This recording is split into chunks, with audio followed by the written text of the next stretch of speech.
Tras el paso del ciclón Idai, el Programa Mundial de Alimentos se prepara para socorrer a más de 1 millón de personas.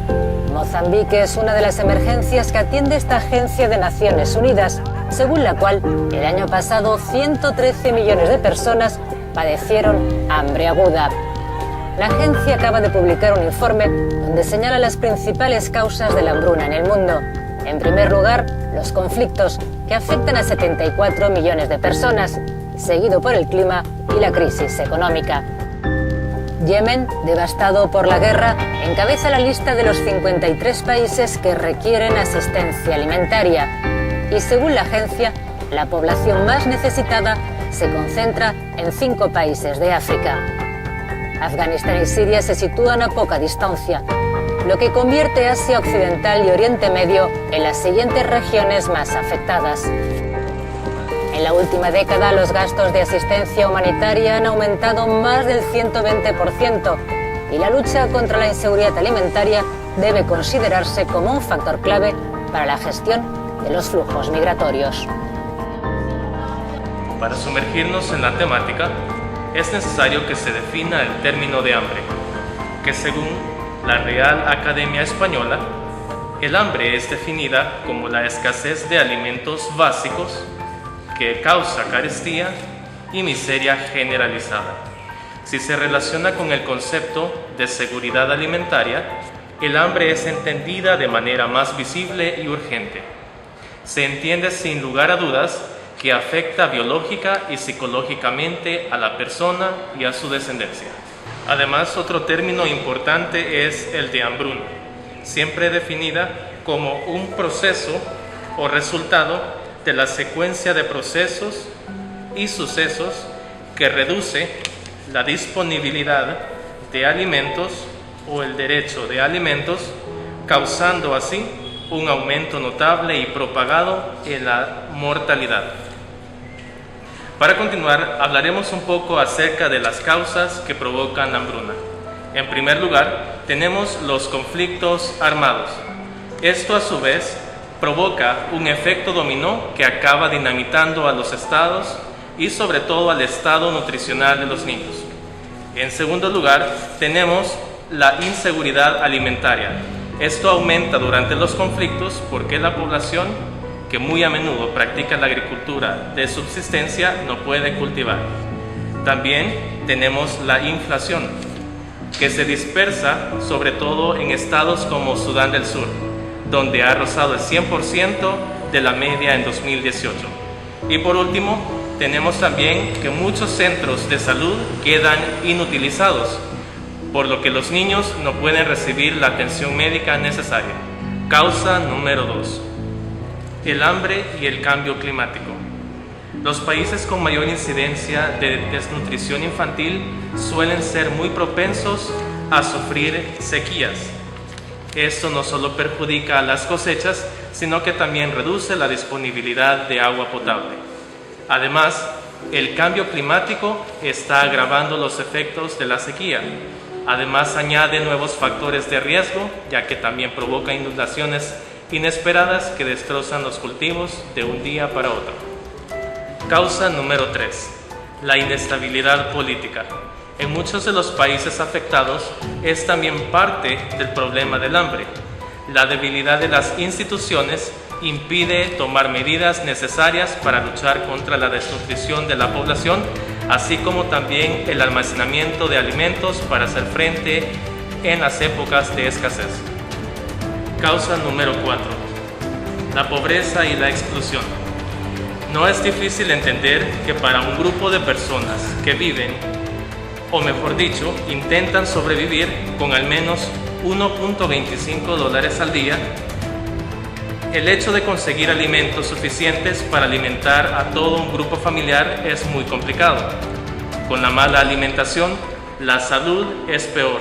Se rinde menos en la escuela, se trabaja menos, las embarazadas tienen mayores riesgos y los niños y ancianos sufren peores consecuencias. Causa número 5. La especulación de los alimentos. Las materias primas y los alimentos son también activos importantes a nivel financiero internacional. Esto produce a su vez que está acabando con la inestabilidad de los precios a nivel global y cuyos afectados principales son las poblaciones vulnerables. Ahora hablaremos un poco acerca del mapa del hambre de acuerdo a la fecha de 2018, en el cual los países en color celeste se encuentran con un índice de hambre muy baja, los de color amarillo moderadamente baja. Los países con color anaranjado poseen una hambre moderadamente alta. Los países de color rojo tienen un índice alto y los de color ocre muy alto. Esto es de acuerdo al estudio que se realizó en el 2018. Ahora bien, según el informe, en América Latina el 8,4% de las mujeres viven en inseguridad alimentaria severa, en comparación al 6,9% de los hombres, mientras que las poblaciones indígenas sufren por lo general mayor inseguridad alimentaria que las no indígenas. En 10 países, el 20% de los niños y las niñas más pobres sufren 3 veces más la desnutrición crónica que el 20% de los países ricos. Por otro lado, la Organización de las Naciones Unidas para la Alimentación y Agricultura, FAO, la Organización Panamericana de la Salud, OPS, así como el Fondo de las Naciones Unidas para la Infancia, UNICEF, y el Programa Mundial de Alimentos, WFP, llaman a los países a aplicar políticas públicas que combatan la desigualdad y promuevan sistemas alimentarios saludables y sostenibles. Ayuda alimentaria, concepto, evolución, según Carlos Pérez de Armiño. La ayuda alimentaria es una transferencia de recursos a determinados países o sectores en forma de alimentos, bien donados o bien vendidos con al menos un 25% de concesionalidad, esto es, de subsidio, así como en forma de donaciones monetarias o créditos con un plazo de reembolso de 3 años o más, ligados a compras alimentarias. Sin embargo, no se consideran como ayuda alimentaria otros programas de subsidios que tienen por objeto el incremento de las exportaciones agrícolas. Clasificación tipológica. La ayuda alimentaria admite un doble criterio de clasificación, en función de su donante y en función de su utilización. Ayuda alimentaria bilateral. Es la que proporciona la Agencia de Ayuda Internacional de un gobierno donante, por lo general a un gobierno receptor. Esto se da habitualmente de Estado a Estado, en el marco de un acuerdo bilateral estipulado entre ambos. Por eso, en su mayoría, adquiere la forma de ayuda a través de programas, aunque también pueden ser proyectos de emergencia. Así tenemos que en 1998 representó el 39% de la ayuda alimentaria, 3,1 millones de toneladas, si bien en 1950 canalizó el 50%. Se trata evidentemente de la modalidad de ayuda más ligada a los intereses comerciales o geopolíticos del país donante. Históricamente, el principal donante ha sido Estados Unidos, que entre 1970 y 1995 proporcionó el 55% de la ayuda alimentaria mundial. La Unión Europea ha venido aportando cerca del 35%, aunque a fines de los 90 ha registrado una disminución. El resto corresponde a otros donantes, entre los que destacan Australia, Canadá y Japón.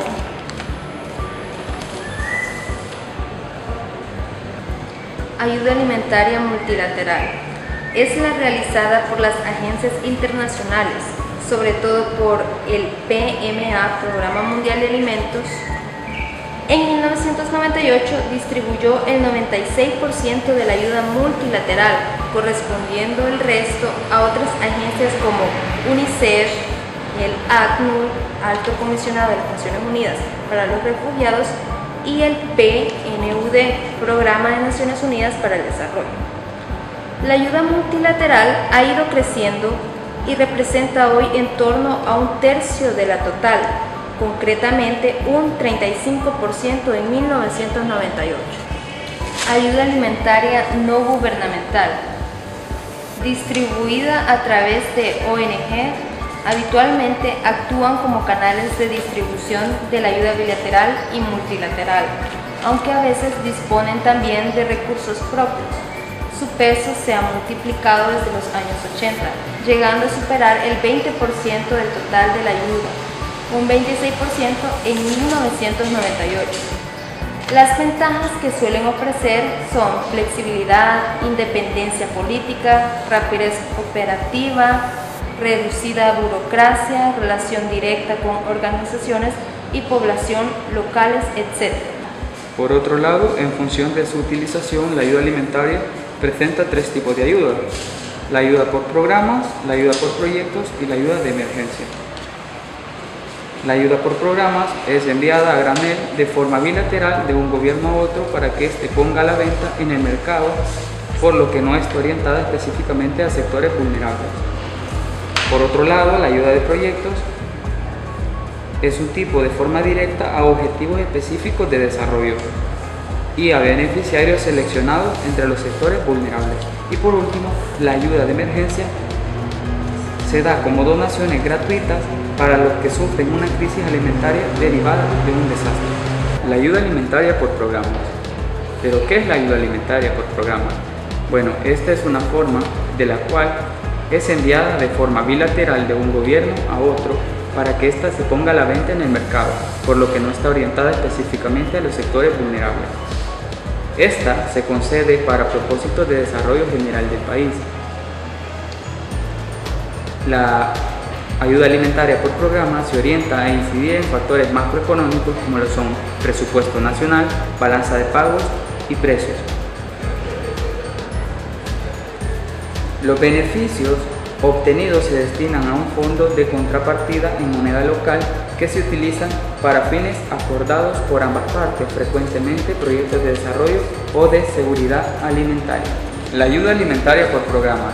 La ayuda alimentaria por programas es aquella forma que se envía de forma bilateral de un gobierno a otro para que éste la ponga a la venta en el mercado, por lo que no está orientada específicamente a los sectores vulnerables. Este tipo de ayuda se concede para propósitos de desarrollo general del país.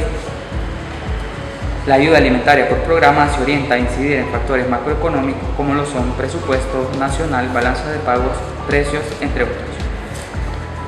Se trata de una ayuda que en el marco de un programa bilateral entre un país donante y un país receptor se entrega al gobierno de este último para que la venda en el mercado en subasta pública. Los beneficios obtenidos se destinan a un fondo de contrapartida en una moneda local que se utilizan para fines acordados por ambas partes, frecuentemente proyectos de desarrollo o seguridad alimentaria. La ayuda alimentaria en forma de programas ha sido históricamente la modalidad más voluminosa, equivaliendo aproximadamente a la mitad de toda aquella.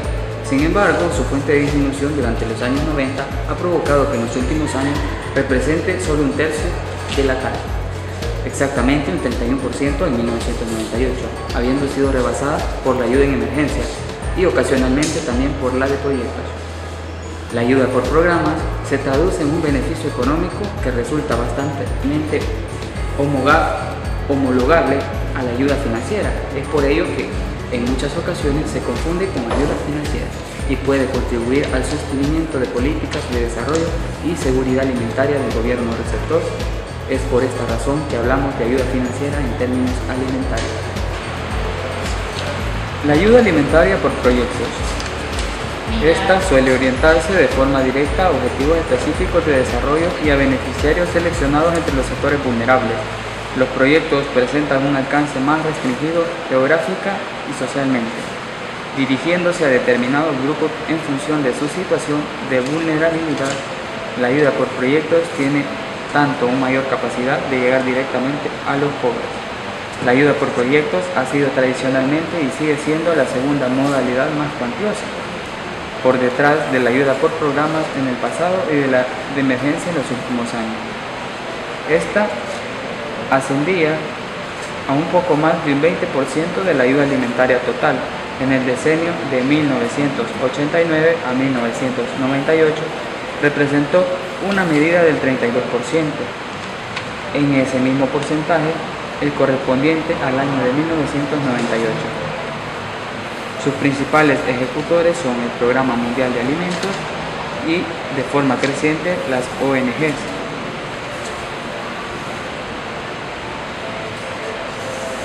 La estructura básica de un proyecto, tanto de ayuda alimentaria como de otro tipo, consta de una jerarquía de elementos con unos objetivos generales a largo plazo que sean alcanzables mediante la consecución de unos objetivos inmediatos a corto plazo o mediano plazo.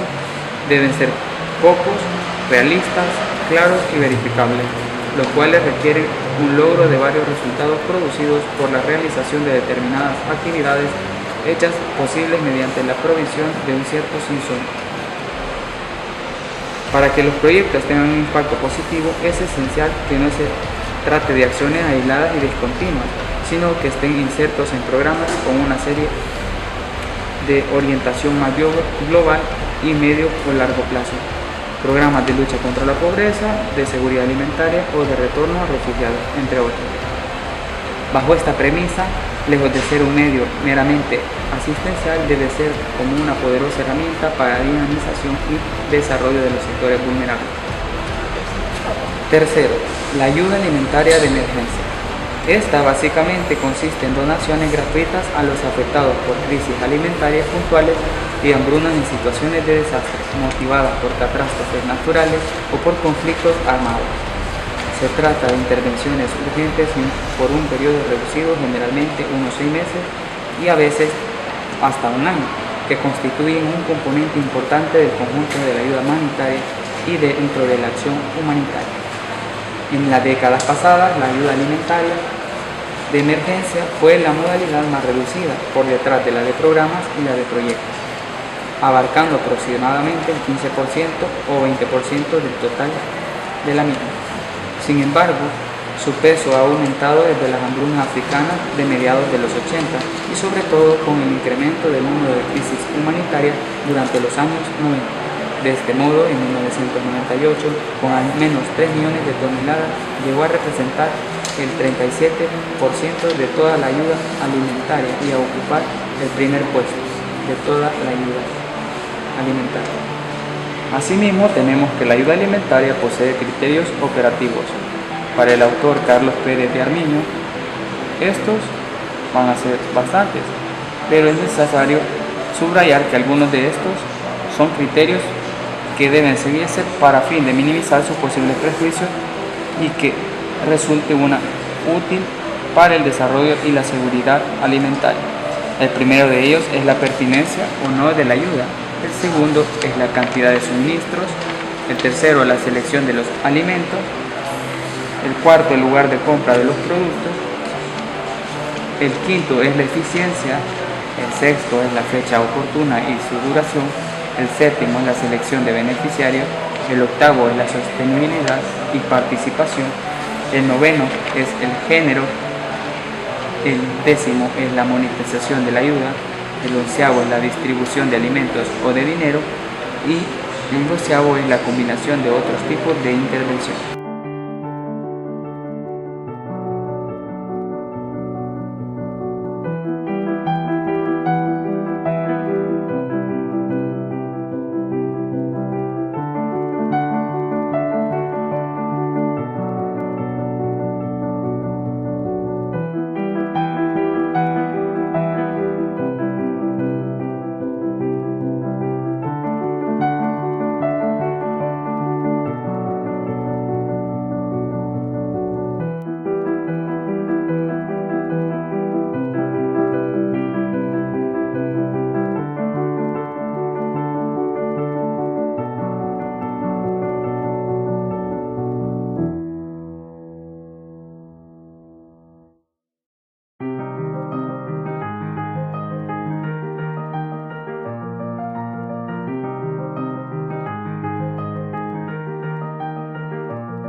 mecanismos a través del cual se pretenden paliar las hambrunas en el mundo.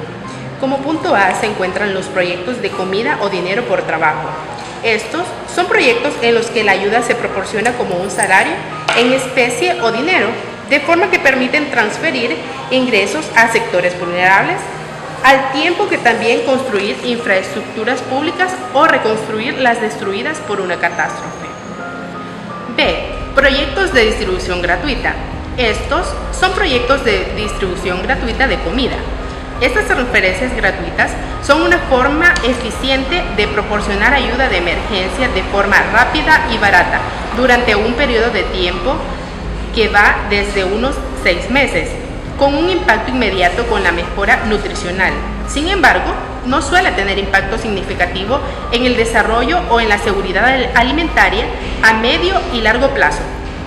C. Alimentación complementaria en el marco de instituciones. Tiene como beneficiarios a los usuarios de determinadas instituciones o centros, enfermos de un hospital, alumnos de una escuela o centros de formación profesional, proporcionándoles una comida preparada, sobre todo en la alimentación escolar o bien una ración para llevar a casa, con la que complementarían una dieta insuficiente. Junto a este objetivo se persigue además otros dos.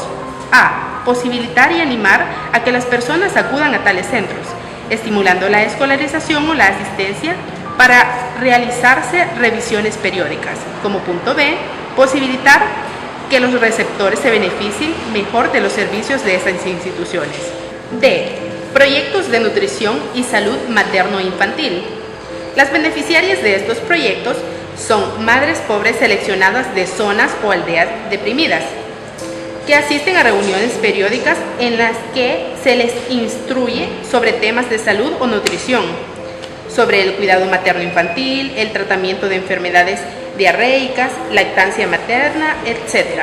A veces se les alienta a organizar huertos o cooperativas y se pesa a sus hijos pequeños para registrar el progreso de su crecimiento. Posteriormente, se le proporcionan alimentos para llevar a casa o raciones para complementar la dieta de sus hijos. E. Proyectos de cupones y sellos. Cuando la distribución directa de dinero no se considere factible, un interesante sistema alternativo para incrementar el poder adquisitivo de los vulnerables, todavía escasamente utilizado, consiste en el reparto de cupones o sellos de comida. Al igual que los repartos en metálicos, estos mecanismos resultan adecuados cuando existen suministros disponibles, pero algunos sectores carecen de capacidad de acceso a los mismos, de modo que permiten incrementar el poder adquisitivo y estimular el abastecimiento desde zonas excedentarias. Dichos bonos o sellos se proporcionan a familias seleccionadas y confieren el derecho a comprar alimentos u otros productos básicos en establecimientos comerciales autorizados, bien por un determinado valor económico o bien por un determinado volumen.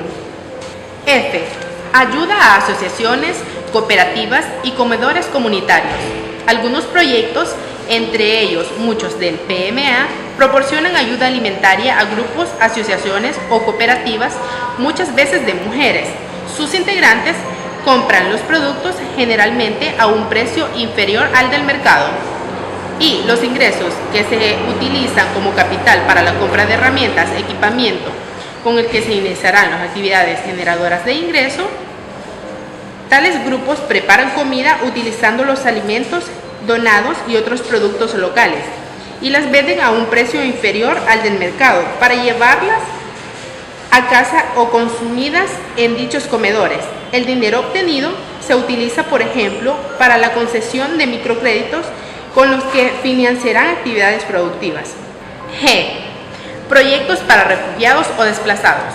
Una porción apreciable de los proyectos de ayuda alimentaria se orienta a los refugiados y a los desplazados internos, quienes suelen disponer de escasos o de ningún recurso propio, con lo que dependen en parte o en todo de la asistencia que reciban. Aunque esta ayuda inicialmente es de emergencia, cuando el problema se perpetúa en el tiempo, es preciso proporcionarles ayuda mediante operaciones prolongadas, con frecuencia en el marco de campos de refugiados o desplazados. Como última parte, se abordarán diferentes ejemplos en la actualidad a nivel global. Como primer lugar se encuentra la región asiática, del cual Yemen, Siria, Afganistán e Irak sufren a causa del hambre extrema. Yemen, se estima que 20 millones de yemeníes, alrededor del 60% de la población del país, sufre inseguridad alimentaria y desnutrición, de las cuales 2 millones son niños y niñas. Los actores involucrados están la ACNUR, el PMA, las Naciones Unidas y entre otros actores muy importantes que ofrecen asistencia alimentaria a los que necesitan con urgencia. Entre los actores involucrados encontramos a la ACNUR, al PMA, Naciones Unidas y UNICEF. En segundo lugar, encontramos a Siria. Recientemente, tras recibir informes sobre casos de malnutrición grave, se ha permitido el acceso de las fuerzas de asistencia de la UNICEF a Madaya, ciudad que cuenta con una población de 42.000 habitantes. Varias organizaciones de ayuda internacional pudieron entrar en la ciudad con equipos de suministros médicos y alimentos particularmente. Solo en el último mes han muerto 32 personas a causa del hambre. La directora del PMA ha afirmado que se han entregado 9.000 canastas alimentarias, además de otras 3.000 destinadas para el plan de emergencia. Asimismo, se reveló que 6.000 porciones alimentarias y 3.000 canastas llegaron más tarde a vuelos nuevos. Según un informe de los Oxfam, los servicios que ellos otorgan a Siria son el suministro de agua a través de reparación de las fuentes y red de hidratación y distribución del agua. Segundo, tenemos la saneamiento, preparación de redes de alcantarillado para evitar la contaminación del nivel freático. En cuarto lugar está la promoción de la higiene, distribución de materiales de higiene como jabón, detergente en polvo y entre otros. Y la principal es la seguridad alimentaria y medios de vida. La distribución de semillas y herramientas de agricultores, programas de dinero por trabajo y la formación de mujeres y hombres para que adquieran nuevas habilidades y tengan mayores oportunidades laborales. Seguidamente hablaremos acerca de África. Más de 1.4 millones de niños podrían morir de hambre en Sudán del Sur, Somalia, Nigeria y Yemen. Naciones Unidas ha declarado la hambruna en algunas zonas de Sudán del Sur y ha advertido que Somalia, Nigeria y Yemen se encuentran en una situación crítica. Aunque las causas de esta crisis alimentaria son muy variadas, las consecuencias siguen siendo las mismas. Los niños y sus familias intentan sobrevivir mientras siguen en riesgo de sufrir desnutrición. En el caso de Somalia, se encuentra sin reservas de alimentos. El conflicto, la inseguridad civil y la sequía se conjugaron actualmente en Somalia para doblar el número de personas, ahora unos 2.9 millones, que padecen grave inseguridad alimentaria respecto a sus 6 meses que van de este año. Sudán del Sur atraviesa enormes sequías. Según la UNICEF, la hambruna en Sudán del Sur es un hecho que afecta a más de 10.000 personas en algunas zonas del país. Así, 3.3 millones de familias han tenido que huir de sus casas en busca de protección y alimentos. Una de las principales estrategias de la FAO es una estrategia a largo plazo, que es avanzar hacia una África occidental sin hambre. Existe un compromiso político firme que debe mantenerse por 1 o 2 más décadas para poder avanzar y erradicar el hambre en estas regiones de África. Otro organismo muy importante que está trabajando es Save the Children. Están proporcionando tratamiento y apoyo para salvar a los niños más vulnerables en condiciones de malnutrición. Los niños, sobre todo menores de 5 años, tienen más probabilidades de morir, no tienen la suficiente fuerza para soportar una desnutrición aguda y son más susceptibles a contraer otras enfermedades como el sarampión, la malaria y la cólera. En cuanto a América Latina, encontramos a Guatemala, que a raíz de diferentes fenómenos meteorológicos, contaminación y entre otras causas, se ha generado grandes sequías en algunas regiones, además de pérdidas grandes en relación a los cultivos. La FAO y el gobierno de Guatemala han trabajado en conjunto para la implementación de programas de ayuda a los sectores vulnerables.